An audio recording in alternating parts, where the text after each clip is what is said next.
Sound take 7 action. देखिए, मुझे लगता है कि इन्होंने जो बीजेपी के प्रवक्ता महोदय ने बोला वहीं से शुरू करते हैं। इन्हें कहा घुसपैठियों के खिलाफ कार्रवाई करनी चाहिए। हम भी कह रहे हैं करनी चाहिए, किसी ने मना तो नहीं किया। तो क्या मोहन भागवत जी 3 बच्चे इसलिए पैदा करवाना चाहते हैं कि घुसपैठियों के लिए कार्रवाई करने के लिए हम अपनी आबादी बढ़ाएं? ये सरकार का काम नहीं है क्या? दुर्भाग्य यह है कि जो सरकार 11 साल में एक भी पॉपुलेशन पॉलिसी नहीं लेकर आई, जो सरकार किसी भी तरह का सेंसस करने से डरती हो, उनके जो मुख्य व्यक्ति हैं जिनकी पूरे मार्गदर्शन पे पूरी सरकार चलती है, वो आज सलाह दे रहे हैं कि 3 बच्चे करने चाहिए। खुद आरएसएस के तमाम लोग खुद शादियां नहीं करते,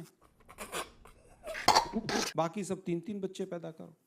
क्यों? क्योंकि डेमोग्राफिक जो हमारा पॉपुलेशन पिरामिड है उसको बैलेंस करना है। तुलना करते हैं जापान से। जापान की आबादी 12 करोड़ के करीब है, हम 150 करोड़ पार करने को जा रहे हैं। विश्व में सबसे ज्यादा पॉपुलेटेड है। अंजना जी ने अभी बताया कि 35 वर्ष से कम के लगभग 65% आबादी हमारी है। तो उनको बुजुर्ग होने में कितना टाइम लगेगा? अभी कोई पॉपुलेशन पॉलिसी नहीं आएगी, हम किसी तरह की कोई काम नहीं करेंगे, लेकिन हिंदू मुसलमान जरूर करेंगे। चाहे वो मोहन भागवत जी हो, चाहे बीजेपी के प्रवक्ता हो। मुख्य जो उद्देश्य है वो हिंदू मुसलमान कैसे करके, क्योंकि अब बिहार का चुनाव आ गया, दिल्ली का चुनाव था, दिल्ली में बहुत सारे घुसपैठिए आ गए थे। दिल्ली का चुनाव समाप्त हो गया, अब सारे घुसपैठिए अपने घर चले गए और सरकार बड़ी शांति से काम कर रही। अब बिहार में सारे घुसपैठिए घुस गए, थोड़े दिन बाद वो बंगाल में चुनाव होगा तो सारे घुसपैठिए वहां घुस जाएंगे। अरे देश के गृह मंत्री हैं आप कह रहे हैं साहब घुसपैठिया समस्या है। 11 साल से आप पकौड़े तल रहे थे सरकार में बैठ के।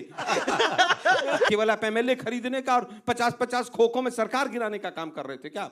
आपने कितनी फेंसिंग की उसको संसद में बताइए ना। आपने कितने घुसपैठियों को, बांग्लादेशियों को वापस भेजा, इसको बताइए ना। इलेक्शन कमीशन को अपना पिट्ठू बनाकर आप बिहार के चुनाव को घुसपैठियों के नाम पर हिंदू मुसलमान में बांटना चाहते हैं। ये मोहन भागवत जी का बहुत गंदा प्रयास है। ये प्रयास बिहार की जनता और देश की जनता स्वीकार नहीं करेगी। आप बताइए ना, 11 साल में आप एक पॉपुलेशन पॉलिसी कोई लेकर आए हो कि हम कैसे पॉपुलेशन को कंट्रोल करेंगे? कैसा हमारा पॉपुलेशन पिरामिड 20 साल के बाद होगा, 47 के बाद विश्व गुरु हो जाएंगे हम। मैं आप सबसे पूछना चाहता हूं, आप सब युवा हैं, आप सभी युवा हैं। अगर हम बात करते हैं कि भारत के रिसोर्सेज पे पहला हक भारतीयों का होना चाहिए, तो ये एंटी मुस्लिम कैसे हो गया? आप बताइए। ये मुसलमान लाते हैं। अब सुनिए, सर संचालक जी को एग्जैक्ट कोट करूंगा। हिंदू और मुसलमान एक है। धर्म बदलने से कौम नहीं बदलती। इस्लाम भारत में आया और यहीं रहेगा। हिंदू सोच में नफरत की जगह नहीं है, ये हम कहते हैं। किसी भी विषय पर बोलो तो सिर्फ और सिर्फ झूठ बोलो। नारी के बारे में क्या कहते हैं?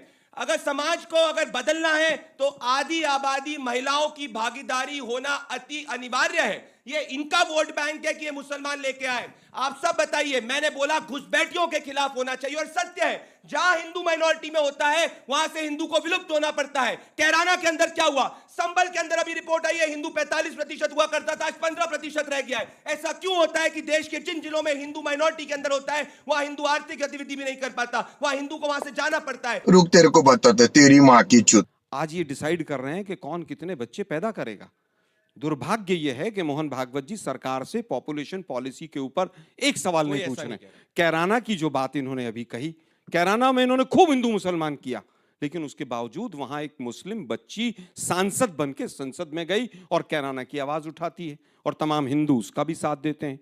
दुर्भाग्य यह है कि जिस बीएसएफ के बिल का विरोध किया गया, वो क्या था विरोध? पंजाब में था वो कि 20 किलोमीटर तक जो पुलिसिंग है वो बीएसएफ के पास रहेगी।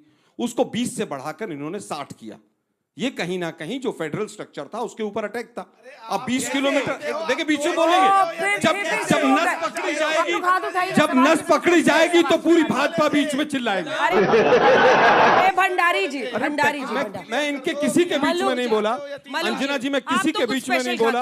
मैं केवल ये कहना चाहता हूँ कि फेडरल स्ट्रक्चर, आपने कभी बीच में नहीं बोला। फेडरल स्ट्रक्चर के ऊपर जब कुठारा घात हुआ, भाई 20 किलोमीटर तक जब बीएसएफ के पास है तो क्या वो घुसपैठिए पाकिस्तान से उड़ के आएंगे 20 किलोमीटर? 60 किलोमीटर पे आप बीएसएफ पकड़ेगी उनको?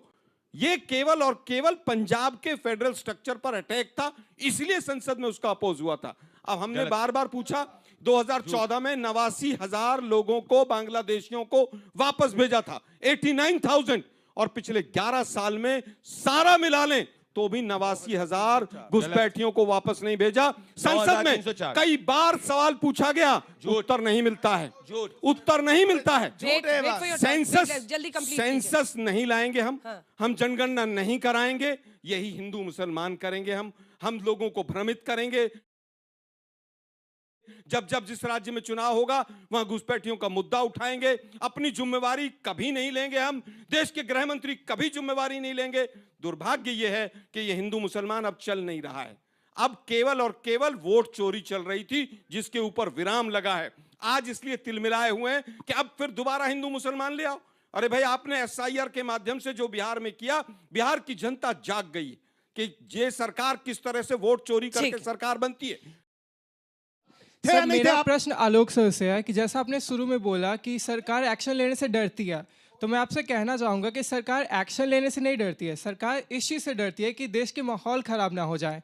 क्योंकि सरकार ने जब एक्शन लिया है इसके खिलाफ, तब देश का माहौल ख़राब हुआ है। और इसका एक बेहतरीन एग्जाम्पल शाहीन बाग का है।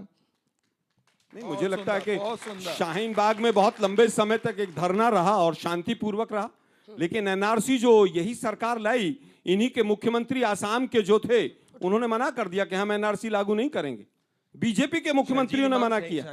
दुर्भाग्य ये है कि बीजेपी जो कानून लाती है उसी के साथ नहीं खड़ी होती है, क्योंकि इनका मकसद केवल और केवल हिंदू मुसलमान करना होता है, वास्तव में घुसपैठियों को वापस भेजने का नहीं होता है। आज जिस हालत में देश चला गया है, इनोवेशन समाप्त थे, MSME समाप्त थे।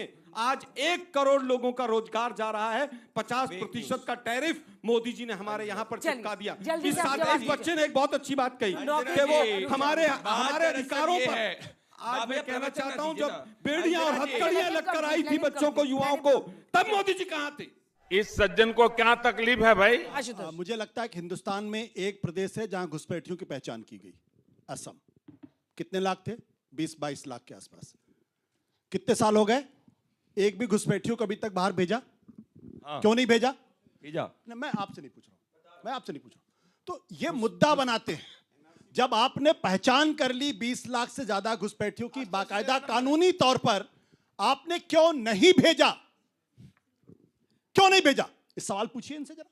तो नारे देने, दूसरी बात, आपने कहा हमारी प्रधानमंत्री जी, हमारे भी प्रधानमंत्री जी, उनकी मां को कोई गाली देगा, उसके साथ ऐसा व्यवहार हो कि दोबारा कोई सोच ना सके।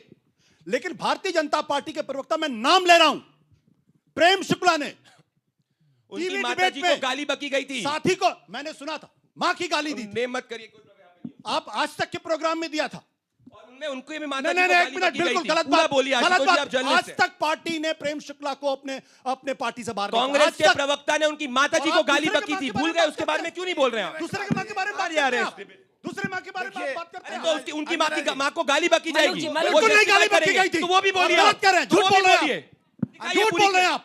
हम दो, हमारे दो अपमान था कि नहीं औरतों का? आशुतोष जी, सवाल क्या है? आशुतोष जब ये कहते हम दो, हमारे दो अपमान था कि नहीं था? मुर्शिदाबाद का जिक्र करते हैं, तमाम चीजों का जिक्र करते हैं, भारतीयों की चिंता नहीं है इनको, पूरा करने दीजिए। भारतीयों की चिंता नहीं है। अरे भाई, मुसलमान भी इस देश का भारतीय है, क्रिश्चियन भी इस देश का भारतीय है, बुद्ध भी इस देश का भारतीय। यह भारत सिर्फ हिंदुओं का नहीं है। जब आप डेमोग्राफिक डिविडेंड की बात करते हैं तो वो सिटीजनशिप के कॉन्सेप्ट में भारतीयों के संदर्भ बात की जाए, लेकिन आपका दिमाग में कुछ और फंसा हुआ। तो हिंदू मुसलमान करते जाओ।